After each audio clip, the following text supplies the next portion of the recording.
Are you one of those people that have played every single zombies map of all time and have even found the best camping spot on every single map?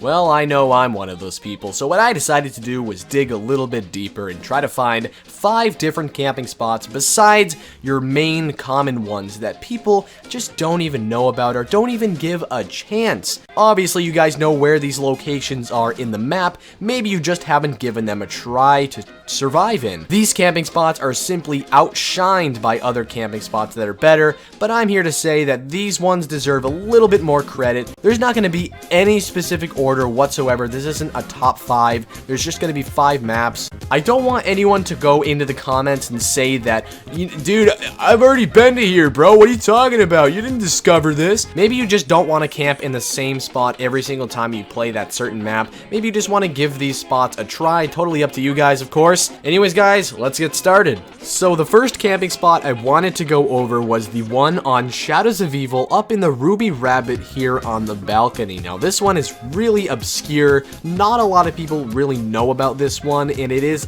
granted, a little bit challenging, especially on solo, but if you have 2, 3, 4 people and you're up here with maybe Dracons or just LMGs, it is definitely one of the best spots on Shadows of Evil to camp.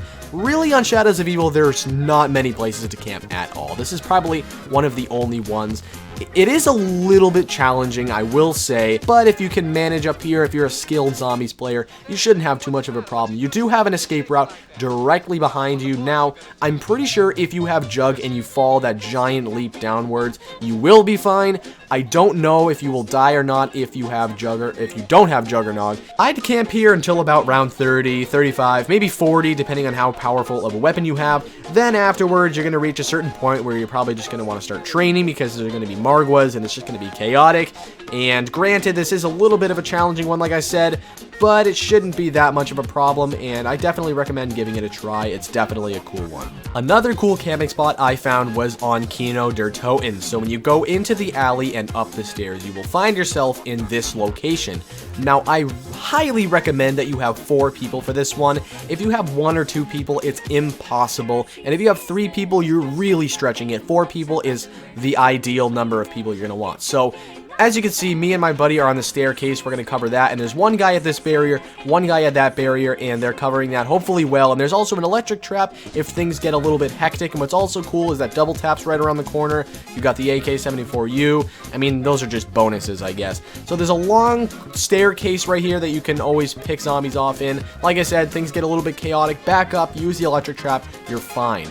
Also, you're going to want to keep the door behind you completely shut, because if you open up that door that leads all the way back down to the theater, you're going to screw yourself over, and they're going to come from all different directions. You're going to only want them to come from this direction right here and the 2 barriers inside. To be completely honest, I have no idea how many of you guys have ever tried this before. It's kind of one of those ones where you either do it or not, and only with 4 people, man. If you're playing solo or with 2 people, you could definitely just train on the stage or in the lobby or wherever you want. Kino is one of those maps where there's like 100 different possibilities to survive, but this is a great one for 4 guys.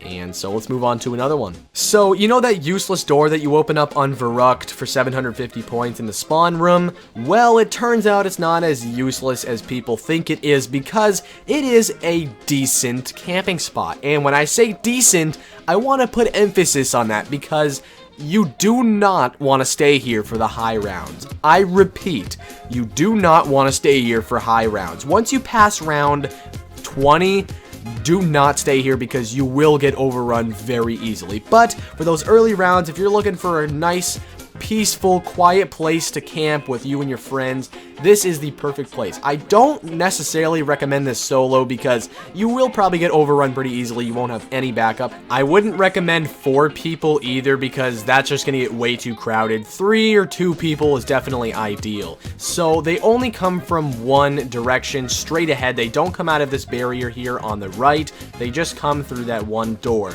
Now, Monkeys is obviously huge for this spot. The Winter's Howl, if you're playing the Black Ops 1 version. Just some LMG will be definitely ideal. Now, what's cool about this spot is, like I said, you don't have to worry about an annoying barrier behind you or right beside you where zombies are also breaching in, like some of the other camping spots here on Varuk. However, this spot does not have an electric trap, and trust me, an electric trap is essential for survival on this map. I do understand that this one may be considered a little bit of a weird camping spot. Probably not a lot of people even go to this camping spot. It's definitely one that's known to be just some weird room with a bar in it, but honestly, you can utilize it to its best for a good camping spot on early rounds, like I said, and it's definitely a cool one. Call of the Dead is definitely a map where if you want to find a good camping spot, you have to search for it. However, I think I found a pretty good one here at the end of the ship. I'm pretty sure a lot of people don't camp in this spot, but anyways, I can't be certain. So let's go over some of the good things about this. Number one, you have Jug right behind you, so if you ever go down, it's literally right there.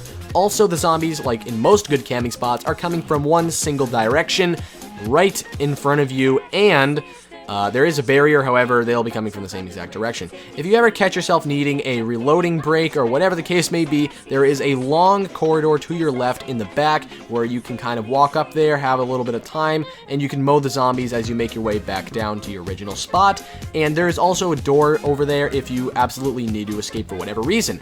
But with all good things, there is one terrible thing, and that is George Romero. Of course, he is following you all the time in Call of the Dead, and as you can see here, he's kind of being a bitch. He's getting in the way, and eventually he's going to climb up the stairs and make his way up back to the camping spot right here.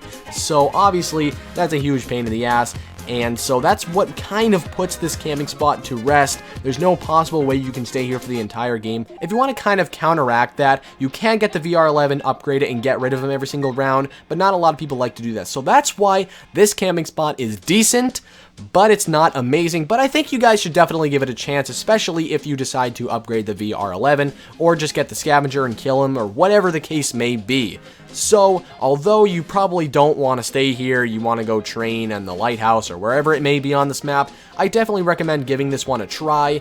George Romero obviously ruins everything because he's a giant douchebag, but anyways guys, let's get on to the final and probably the most important one on this list. There once was a camping spot in Zombies that everyone turned their back on. Everyone wanted to go to the Catwalk because, well, who the fuck doesn't want to go to the Catwalk? It's the Catwalk, for Christ's sake. It's one of the best camping spots of all time.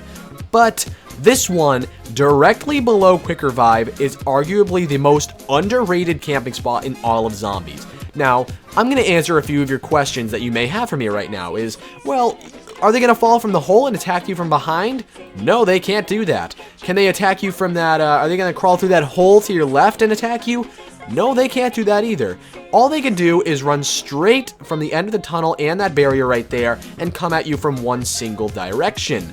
So that's pretty cool, and as you can see, this long corridor, man, you're going to have tons of time to reload your weapons and kill the zombies before they get too close to you. The only bad thing about this camping spot is that there is only one escape. However, it's such a long tunnel that you don't really have to worry about it too much. Obviously, guys, the Catwalk is better. You have multiple different escape routes, and, well, there is a mystery box location right beside you. However, I think that this one is definitely extremely overlooked. I don't understand why people don't camp here more often. It's definitely one of the ones that if you are sick and tired of camping on the Catwalk every single game like I am, you should maybe come down here, give it a try, see how you like it. I can't guarantee that you're going to live here forever. I wouldn't suggest staying here probably till around like 50 or whatever, but honestly, it's definitely something that you should go for. I absolutely love this camping spot, and a few of my friends and I played on this map, and, you know, we decided to go here instead of the Catwalk, and we had an absolutely amazing time, and we were surviving just as easily as we were on the Catwalk. So anyways, guys, those are 5 camping spots in Zombies that I feel like people should try a little bit more. Maybe you knew some of them, maybe you didn't. If I missed any of these cool camping spots that people typically don't camp at, let me know in the comments section down below. Also, let me know what you guys think. In the near future, I'm actually going to be coming out with 2 more top 5s. One of them is going to be the top 5 camping spots, and one of them is going to be the top 5 training spots. So they're probably not going to come immediately, but they will be following this list hopefully very, very soon. Like I said, this wasn't actually a top 5, just kind of 5 maps, no order. But anyways, guys, if you want to leave a like, that'd be greatly appreciated as always. Also, subscribe if you are new, and join the army, you know what I'm saying? So anyways, guys, I'm gonna be out.